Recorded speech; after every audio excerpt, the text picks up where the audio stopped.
जय गुरु जी के चरणों में कोटि कोटि नमन, अनंतम अनंतम शुक्राना। संगत जी, गुरु जी की आज्ञा से हम पढ़ रहे हैं भगवत गीता। इसका हमारा अध्याय 3 आज हम पढ़ेंगे। 2 अध्याय हमने पढ़ लिए और उनका महात्म्य यानी कि महिमा भी पढ़ ली। और ये पढ़ के ये लगता है कि हमने पहले क्यों नहीं भगवत गीता पढ़ी। चलिए, जब देर आए दुरुस्त आए। तो संगत जी, आज शुरू करते हैं हम अध्याय 3। गुरु जी के पावन चरणों में कोटि कोटि नमन, अनंतम अनंतम शुक्राना। और देखिए, आज हम 3 अध्याय पढ़ेंगे। अर्जुन ने पूछा, हे जनार्दन, यदि आपके मत से कम बुद्धि श्रेष्ठ है तो केशव मुझे इस घोर कर्म में क्यों डालते हो? मिले हुए वचनों से आप मेरी बुद्धि को भ्रम में डाल रहे हैं। निश्चल करके मुझे बताइए, जिससे मैं कल्याण को प्राप्त हूँ। श्री कृष्ण जी बोले, हे निष्पाप अर्जुन, मैं पहले समझा चुका हूँ कि इस लोक में 2 प्रकार की निष्ठा कही गई है। एक तो सांख्य वालों का ध्यान, दूसरा योगियों का कर्म योग। कर्मों को प्रारंभ ना करने से कोई निष्कर्म नहीं कहलाता और कर्मों को त्याग कर संन्यास करने से किसी को सिद्धि नहीं मिलती। मनुष्य क्षण भर में भी कर्म किए बिना नहीं रह सकता। प्रकृति के गुण ही सब मनुष्यों को कुछ न कुछ कर्म करने में लगाते हैं। जो ज्ञानी कामेंद्रियों को रोककर आत्मचिंतन करने के बहाने विषयों की चिंता करता है, वह पाखंडी मिथ्याचारी कहलाता है। हे अर्जुन, इंद्रियों को मन में दमन कर और विषयों में प्रवृत्त ना होने देने उनका कार्य लेता है। वह कर्म योग का अभ्यास करता है और श्रेष्ठ कहलाता है। अपने धर्म के अनुसार नियमित कर्म के करने से कर्म को करना अच्छा है। कर्म किए बिना तुम्हारे शरीर का निर्वाह नहीं हो सकता। अंत कहे, यज्ञ के निमित्त किए जाने वाले कर्मों को छोड़कर जितने कर्म हैं उनके करने से मनुष्य का बंधन होता है। अतएव तुम फल की इच्छा त्याग कर यज्ञ करने के लिए कर्म करो।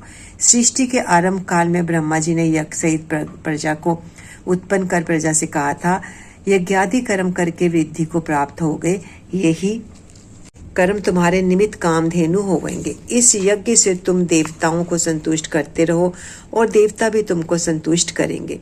इस प्रकार परस्पर बर्ताव करते हुए तुम और देवता कल्याण को प्राप्त होगे। यज्ञ आदि कर्मों से प्रसन्न होकर देवता तुमको इच्छित सुख की सामग्रियां देंगे, परंतु उनके लिए हुए दान को जो बिना उनका भोग लगाए ग्रहण करता है वह चोर है।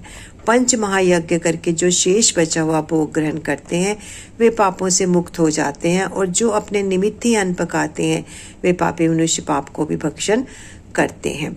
अन्न से ही प्राणियों की उत्पत्ति होती है। अन्न मेघ से उत्पन्न होता है, मेघ यज्ञ द्वारा बरसता है और यज्ञ की उत्पत्ति कर्म से होती है।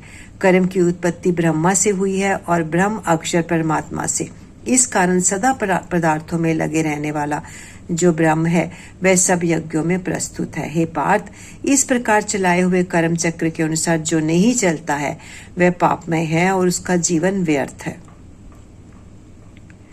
जो मनुष्य आत्मा में ही रहता है और आत्मानंद अनुभव से तृप्त रहता है, आत्मा में ही संतुष्ट है, उसमें जो भी कार्य शेष नहीं वह कर्म करे या ना करे उससे कोई प्रयोजन अथवा लाभ नहीं है और किसी प्राणी में अपना लाभ करा लेने की भी और उससे कोई आवश्यकता नहीं है। इसलिए तुम भी इस फल प्राप्ति की इच्छा त्याग कर कर्तव्य का पालन करो, क्योंकि फल की इच्छा त्याग कर कर्म करने वाला पुरुष मोक्ष को प्राप्त होता है। हे पार्थ, मुझको तीनों लोकों में भी कर्म शेष नहीं रहा और ना कोई अपर्याय वस्तु प्राप्त करनी है, फिर भी मैं कर्म करता हूँ। यदि हम ही आलस्य में आके कर्मों को नहीं करेंगे तो अन्य मनुष्य भी हमारे ही पथ का अनुकरण करेंगे। इससे मैं कर्म करूं तो सब लोग भी ना करने से नष्ट हो जाएंगे। इससे मैं वर्ण शंकरों को उत्पन्न करने का हेतु बनकर प्रजा को नष्ट करने वाला समझा जाऊंगा। जिस प्रकार अज्ञानी फल की इच्छा करके कर्म करता है, वैसे ही धन की इच्छा ना करते हुए ज्ञानी को लोक शिक्षा की इच्छा करते हुए कर्म करना उचित है। कर्म में आसक्त अज्ञानियों की बुद्धि में ज्ञान भेदभाव उत्पन्न ना करे, परंतु आप स्वयं कर्म करता हुआ उसमें भी प्रसन्नता पूर्वक कर्म करावे। हे अर्जुन, सब कर्म प्रकृति के गुणों करके ही उत्पन्न होते हैं, परंतु जिनकी बुद्धि अहंकार से भ्रष्ट है ऐसे मूर्ख लोग समझते हैं कि हम कर्ता हैं, परंतु जो गुण और कर्म के विभाग का सच्चा तत्व जानता है वह ज्ञानी पुरुष यह समझकर इसमें आसक्त नहीं होता कि गुणों का यह खेल आपस में हो रहा है। प्रकृति के गुणों करके भूले हुए मनुष्य गुण और कर्मों पर आसक्त होते हैं। उन अल्पज्ञ मर्दों के ज्ञानी पुरुष कर्म मार्ग में चलायमान ना करें। हे अर्जुन, अध्यात्म बुद्धि से तुम सब कर्मों को मुझ में अर्पण करके कर्म फलों की आशा ममता को छोड़कर संग्राम करो। जो पुरुष श्रद्धा पूर्वक मेरे वचनों पर दोष दृष्टि ना करके मेरे इस मत के अनुसार आचरण करते हैं, वे लोग कर्म बंधन से निश्चय मुक्त हो जाते हैं। और जो ज्ञानी मेरे इस मत पर दोष दृष्टि करके उसमें ग्रहण नहीं करते, वे संपूर्ण ज्ञान से रहित हैं। उनको नष्ट हो जाना ही समझो या जानो। अपना कठिन धर्म भी दूसरे के सहज धर्म से हितकर होता है। सब धर्म में मरना भी कल्याणकारक है, परंतु अन्य धर्म भयानक है। अर्जुन ने कहा, हे विष्णु नंदन श्री कृष्ण, पुरुष को पाप करने की इच्छा ना होते हुए भी उसे कौन बलात्कार पाप के मार्ग में प्रवृत्त कराता है। कृष्ण भगवान बोले, हे अर्जुन, रजोगुण से उत्पन्न होने वाला काम व क्रोध मनुष्य को पाप मार्ग पर ले जाता है। इसे करके उत्पन्न इच्छा कभी तृप्त नहीं होती। ये महापापी और शत्रु हैं। जैसे अग्नि धूल से दर्पण और झिल्ली से गर्भ का बालक ढका हुआ है, उसी प्रकार विषय की इच्छा से आत्मज्ञान ढका हुआ है। हे कुंती पुत्र, इस शत्रु काम करके ज्ञानियों का ज्ञान आच्छादित हुआ है और सदा अग्नि की तरह तृप्त नहीं होता। इंद्रियां, मन और बुद्धि इस काम के आश्चर्य स्थान हैं। इनके सहारे विषय इच्छा ज्ञान को आच्छादित करके जीव को मोहित कर लेती है। अतएव तुम सर्वप्रथम इंद्रियों को वश में करके ज्ञान और विज्ञान को नष्ट करने वाले इस पापी काम को अवश्य ही जीतो। कहते हैं कि इंद्रियां सबसे प्रबल है और इंद्रियों से भी प्रबल मन है। इस प्रकार जो बुद्धि से परे है, उस आत्मा को जानकर निश्चयात्मक बुद्धि द्वारा मन को निश्चल करके, हे महाबाहो, तुम दुर्धर दुशत्रु को जीत लो। तीसरे अध्याय की महिमा यानी कि महात्म्य, यानी इसको पढ़ने से क्या किस फल की प्राप्ति होती है, संगत जी जान लेते हैं एक कथा के द्वारा। श्री नारायण जी बोले, हे लक्ष्मी, हे शूद्र महामूर्ख, अकेला ही एक वन में रहता था। बड़े अनर्थों से उसने बहुत सा द्रव्य इकट्ठा किया। किसी कारण से वह सब द्रव्य जाता रहा। द्रव्य यानी पैसा। अब वह शूद्र बहुत चिंतित रहने लगा। किसी से पूछता कि ऐसा उपाय बताओ जिससे पृथ्वी में गड़ा हुआ धन मुझे मिले। किसी से पूछता, को अंजन बताओ जिसे लगाने से पृथ्वी में गड़ा द्रव्य दिखने लगे। तब किसी ने कहा, मांस मदिरा खाया कर। तब वह खोटा कर्म करने लगा, चोरी करने लगा। एक दिन धन की लालसा कर चोरी करने गया। मार्ग में चोरों ने मार दिया। तदंतर उसने प्रेत की योनि पाई। उस प्रेत योनि में उसे बड़ा दुख हुआ। वह एक वट वृक्ष पर रात दिन चिल्लाया करता कि ऐसा भी है जो मुझे इस अधमदेह से छुड़ावे। कुछ समय बाद शूद्र की स्त्री ने पुत्र जन्मा। जब उसका पुत्र बड़ा हुआ तो एक दिन उसकी माता ने कहा, मेरा पिता क्या व्यापार तो उसने पूछा, मेरा पिता क्या व्यापार करता है और देहांत किस प्रकार हुआ। तब उसकी पत्नी ने कहा, बेटा, तेरे पिता के पास बहुत द्रव्य था पर यूं ही जाता रहा। वह धन के चले जाने से बहुत चिंतित रहने लगा। एक दिन धन की आलसा से चोरी करने गया पर मार्ग में चोरों ने उसे मार डाला। तब बेटे ने कहा, हे माता, उसकी गति कराई थी। माता ने कहा, नहीं कराई। बेटे ने पूछा, हे माता, उसकी गति करानी चाहिए। माता ने कहा, अच्छी बात है। तब वह पंडितों से पूछने लगा और जाकर प्रार्थना की, हे स्वामी, मेरा पिता एक दिशा में जाकर मृत्यु को प्राप्त हुआ, अतः उसका उद्धार किस तरह हुए।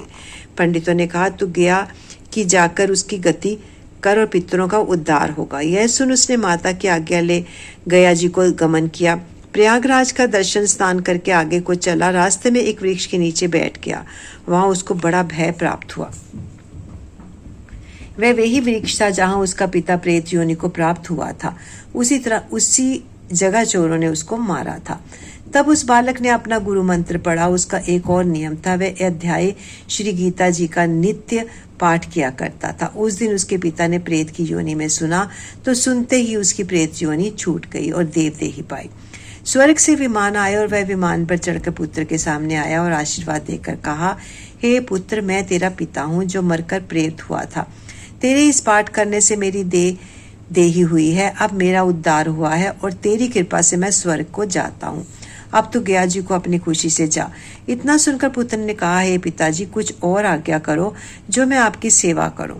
तब उस देवदेही ने कहा, देख मेरी 7 पीढ़ियों के पितर नरक में पड़े हैं।